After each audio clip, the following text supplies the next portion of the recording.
What is up, everyone? Welcome back to an all-new video. Today we're going to be flying the the Bombardier CRJ 700. Today is going to be a flight dedicated to American Eagle 5342. Basically, we're going to be making this a tribute flight and doing what they were supposed to do right before the collision occurred. We are going to land this plane, and everyone is going to be safe. This is a tribute to them.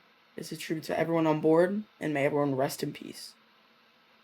Alright, so we are going to start off.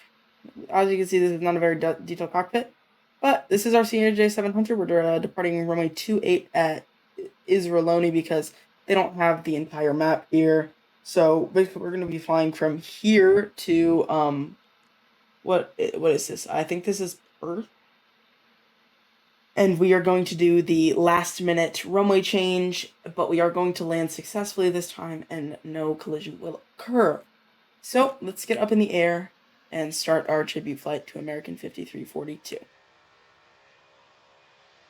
While we're in the air, I'm just going to do a quick summary of what happened with American 5342.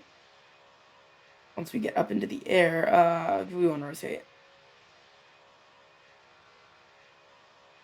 Right. Positive climb gear up.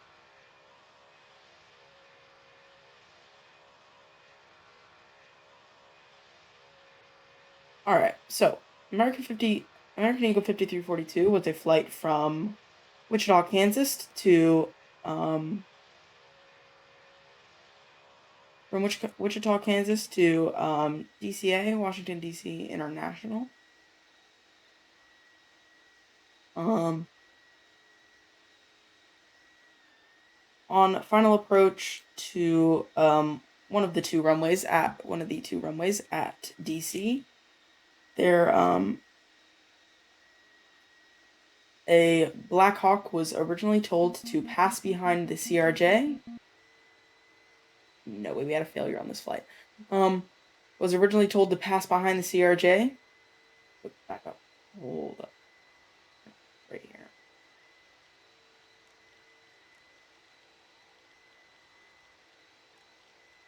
Okay. A military Black Hawk was originally told to pass behind the CRJ. The air traffic controller then asked multiple times if the Black Hawk saw the CRJ. The Black Hawk then replied, CRJ in sight requesting visual separation. The air traffic controller said VisSep approved. A few short minutes later, there was a collision between the CRJ and the military Black Hawk. The CRJ 700 was an American 5342, and PAP 25 was the call sign of the military Black Hawk. Once again, everyone on that flight shall rest in peace. There were no survivors. There were 67 total people that ended up being deceased in the collision. That is including the helicopter crew. Charlotte-based flight crew, one of the, I believe it was the captain. His name was Jonathan Campos. Obviously Charlotte-based, and then there were two flight attendants on board. I believe it's 2 or 3. I can't remember how many are supposed to be on the CRJ 700. There was a captain and a first officer. And then, obviously, the two or three flight attendants. Shortly after the collision, one of the flight attendants, his name was Ian, his car was then covered in flowers and everything, rest in peace stuff, in the flight crew parking lot at Charlotte International Airport.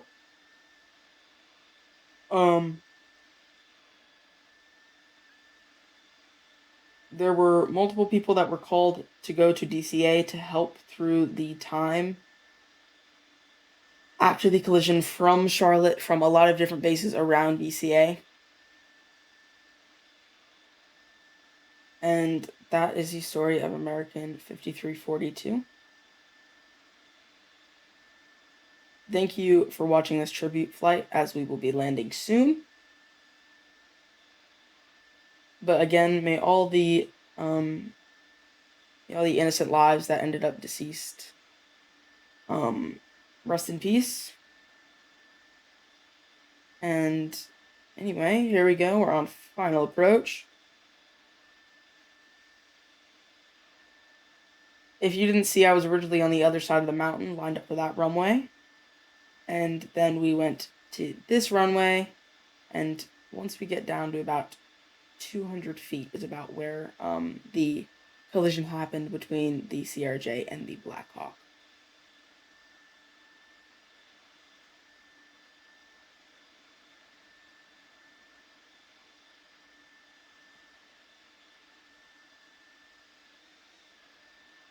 All right, so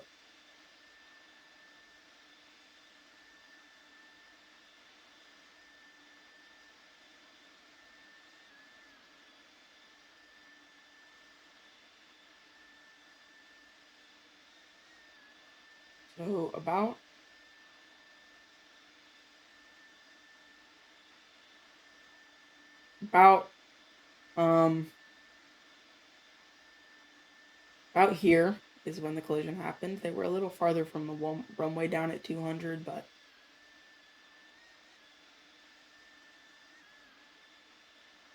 horrible landing, but at least we had a landing. And again, may all the flight attendants and passengers rest in peace on American 5342. Thank you for watching this tribute flight.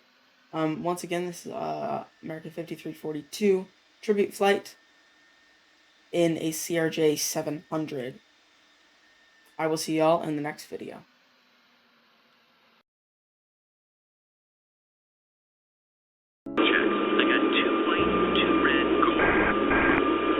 Get CRJ in flight. Traffic. Pass 25. Pass one to CRJ. Mid-7.